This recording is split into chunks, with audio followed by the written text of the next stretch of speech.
I thank you so much for coming. I appreciate your time. I'll be talking about national patient safety goals set by the Joint Commission regarding patient identifiers today.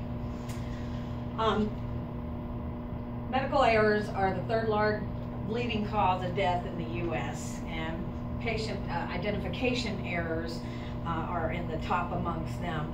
They can occur at any phase during patient care, and they may lead to death and dismemberment and financial burden for the system as well as the patient themselves. The Joint Commission has set the National Patient Safety Goal to improve the accuracy of identification and eliminate transfusion errors related to patient misidentification. I'm going to talk about a case scenario that we have here, so you can just kind of think about that. I'm sure we've all had these issues. RN can prepare a oral dose of 5 milligrams of Coumadin for administration to a patient that she has cared for all shift. You know, when you pull up your meds, you know, you always confirm right med, right dose, but then you put it in your pocket and move on with your busy day, and when you finally get to the patient, she went into the room without her MAR, and she actually confirmed her patient as well with using her 2 identifiers against the patient's armband. She administered the meds and then goes back to sign the MAR, and unfortunately it was given to the wrong patient in a semi-private room. And I know we've probably all ran up against, you know, situations like that, near misses or incidents. Fortunately, this particular patient did not have an adverse event, but in any case, what we want to try to do, this is completely preventable. And that's why we're talking about utilizing the patient identifiers and making sure that we maintain consistency in our process throughout. All right, and again, as we talked about, it is 100% preventable.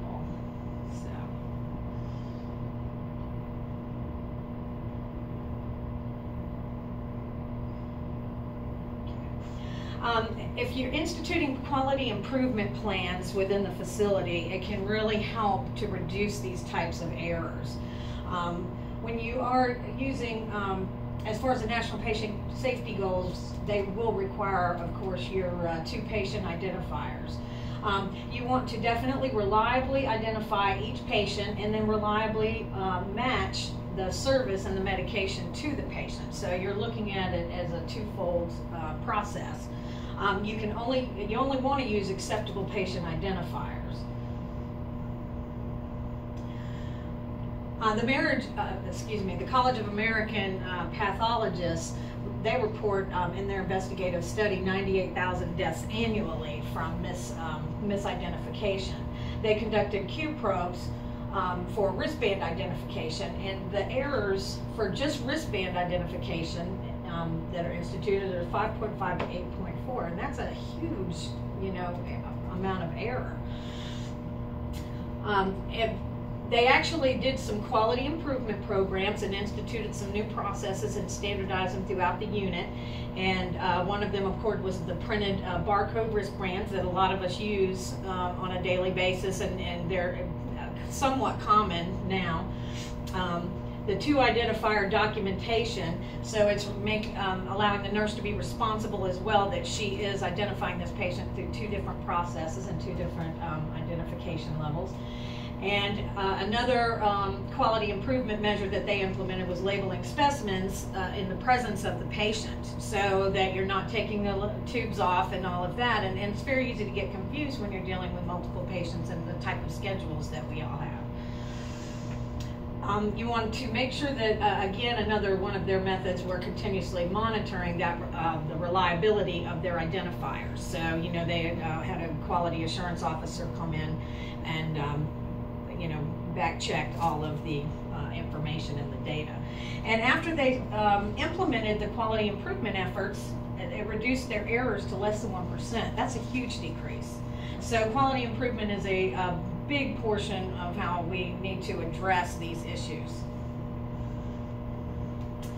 Wrong blood in tube. You know, of course, as we all know, you know, ABO incompatibility can cause death. It'll lead to death.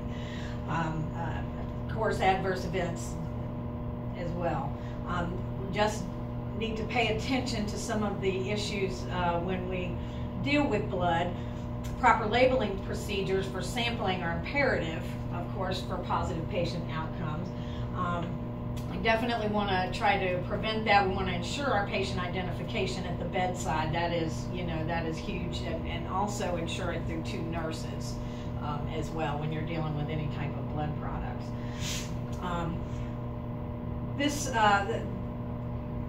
During this study, the serious hazards of transfusion, of course, 45.9% of shot errors are failure to label at the bedside. And as we discussed previously, using those identifiers, also, of course, utilizing the patient themselves and have them involved in the process if it's an option.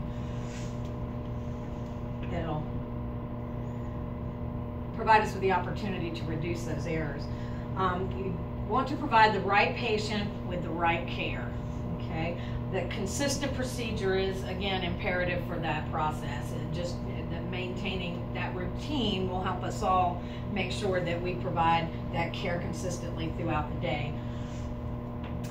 You want to utilize your reliable patient identifiers. Do not rely on facial recognition. We all go through, and of course we all get to know our patients as well throughout the day. But again, with some of the volume that we can get into, that can be an unreliable source.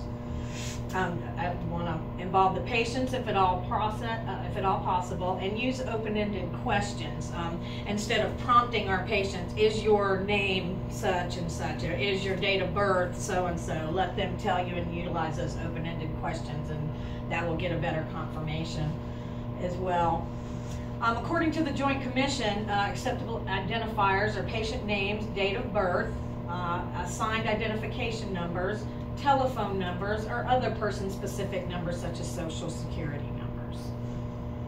Is there anything that you utilize in your past? Most of us are using the name and birthday. Okay.